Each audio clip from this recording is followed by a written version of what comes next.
सबका अधिकार केवल रज में है।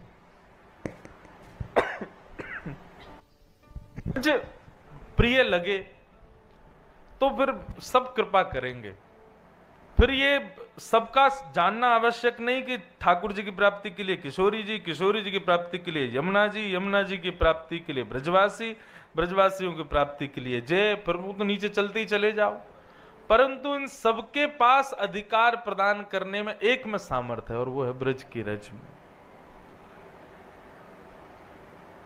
ठाकुर जी लीला पूरी करके प्रस्थान कर गए हों, परंतु ब्रज रज आज भी व्यवस्थित है।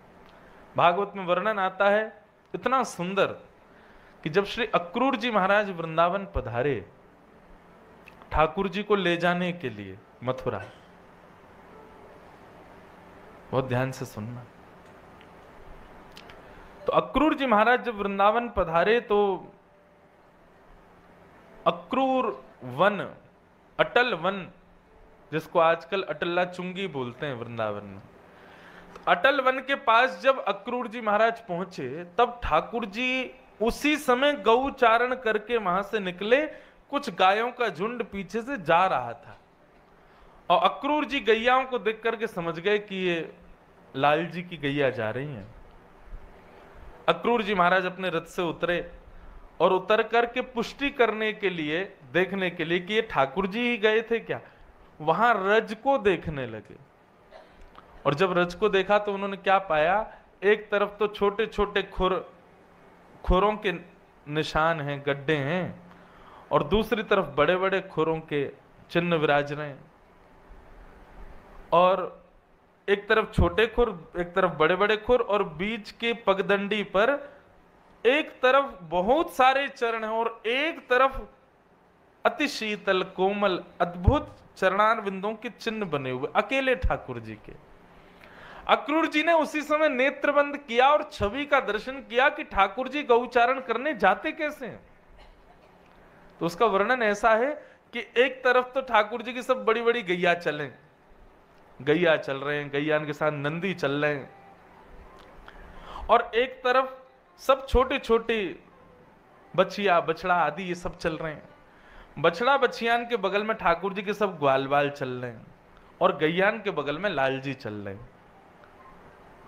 बोले सब ग्वाल बाल ठाकुर जी की यश गा रहे हैं तो संग क्यों नहीं चल रहे। बोले एक बार लाला ने कही, बोले तुम सब मेरे संग चले करो। तब मधुमंगल श्रीदाम बोले लाला तोते हम जब तू वैसे तेरे संग ही रहेंगे, लेकिन जब तू चलेगा ना तब तोते ने हटके चलेंगे। ठाकुर जी बोले क्यों। वो लाला जब तू चले ना और अपने पाम धर के पाम उठावे, तेरे पामन की ऐसी सुंदर आकृति बन जाए या ब्रजरज में, हमारा तो मन करे कि इनके ऊपर भी नहीं चले, और हम तो कहा गैया भी ना चले तेरे चरण चिन्हन के ऊपर। मतलब ठाकुर जी जब तक ब्रज में विराजमान रहे, तो जब तक वर्षा ना होती, आंधी ना होती, तब तक ठाकुर जी के चरण चिन्ह बने ही रहते थे। क्यों? क्योंकि ब्रजवासी भी सब देख के चलते, कहीं नंदन नंदन के चरण चिन्ह तो नहीं है। और चरण चिन्हों की पहचान क्या है? बोले ठाकुर जी के चरणों में बहुत सारे चिन्ह बने हैं।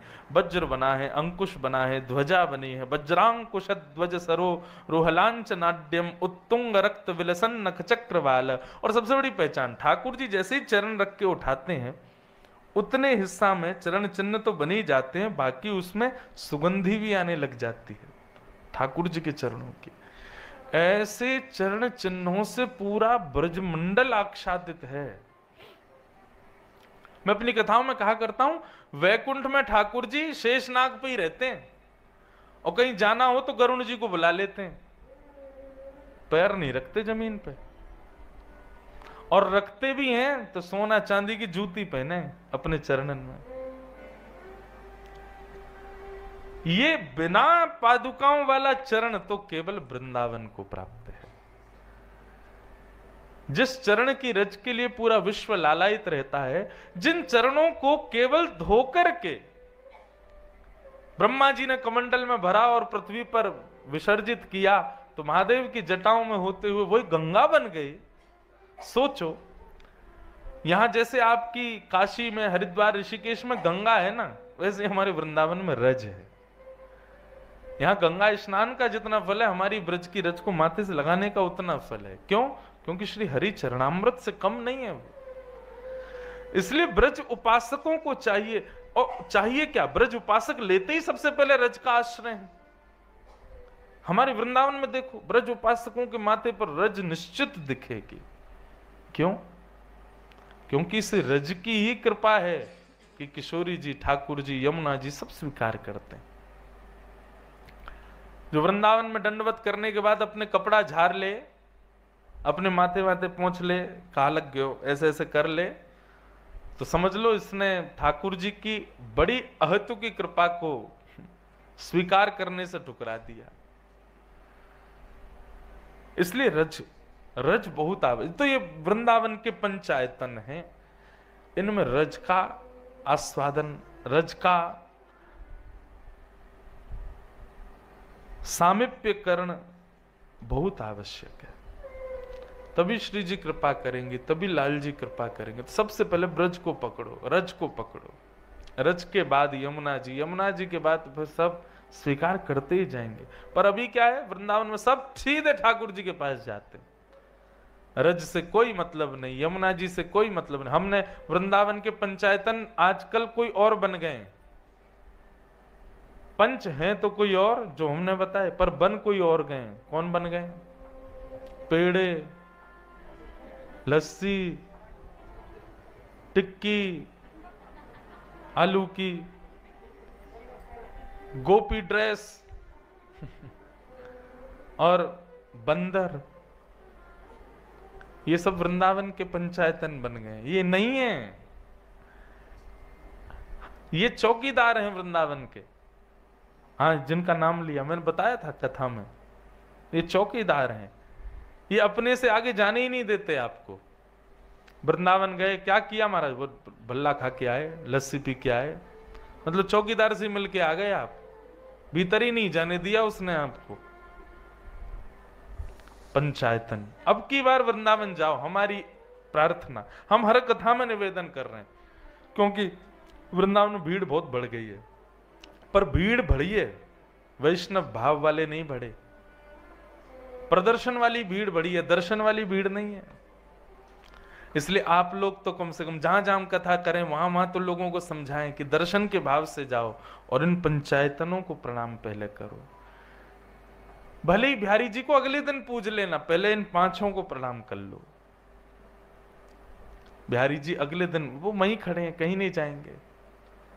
हाँ, एक भाव और सुनो, इन पंचायतनों को प्रणाम करोगे तो आप बिहारी जी को देखोगे या राधा रमन जी को देखोगे, ऐसा नहीं, फिर वो आपको देखेंगे, वे आपकी ओर दृष्टि करेंगे। यहां कोई अपना आयो है, कोई अपने भाव से आया। बंधुओं, भक्ति का मूल अर्थ क्या है? हम ठाकुर जी को स्वीकार करें? नहीं, वे हमको स्वीकार करें। हम इसलिए कथा सुनते हैं, इसलिए तिलक लगाते हैं, कंठी माला पहनते हैं, नाम जप करते हैं, वैष्णव भेष में रहते हैं, ताकि हमारे भेष से, हमारे नाम जप से, हमारे रूप से, हमारे भाव से, हमारी प्रियता से ठाकुर जी प्रसन्न रहें। मैं इसको ऐसा नहीं बोलूंगा जिससे इसको बुरा लगे, मैं प्याज लहसुन नहीं खाऊंगा, मैं इधर नहीं जाऊंगा। क्यों? ये मैंने अपने लिए नहीं बनाए हैं, ये मैंने इसलिए बनाए ताकि ये सब भाव जब ठाकुर जी को पता चले तो वो मुझसे प्रसन्न हो जाए। उनकी प्रसन्नता के लिए वो रीझ है हमसे, हम इसलिए सत्संग करते हैं। अगर कोई व्यक्ति सत्संग में इस भाव से जाता है कि मैं सुधर जाऊं, तो फिर वो संसार का ही रहेगा। सत्संग में सुधर तो जाएगा पर सत्संग संसार का ही रहेगा। सत्संग में इस भाव से नहीं, सत्संग में इस भाव से जाओ कि ऐसी ट्रिक सीख के आनी है, ऐसा निर्माण स्वयं का करना है कि ठाकुर जी हमसे रीझ हैं, लाल जी हमसे प्रसन्न रहें, श्री जी हमसे खुश रहें। इसलिए सत्संग है, वे हमसे प्रसन्न हों, वे हमसे रीझ हैं। गिरधर जब अपनों करी जाने, ताको मन भक्तन की सेवा, संत चरण रज सदा लुभाने। गिरधर जब अपनों करी जाने।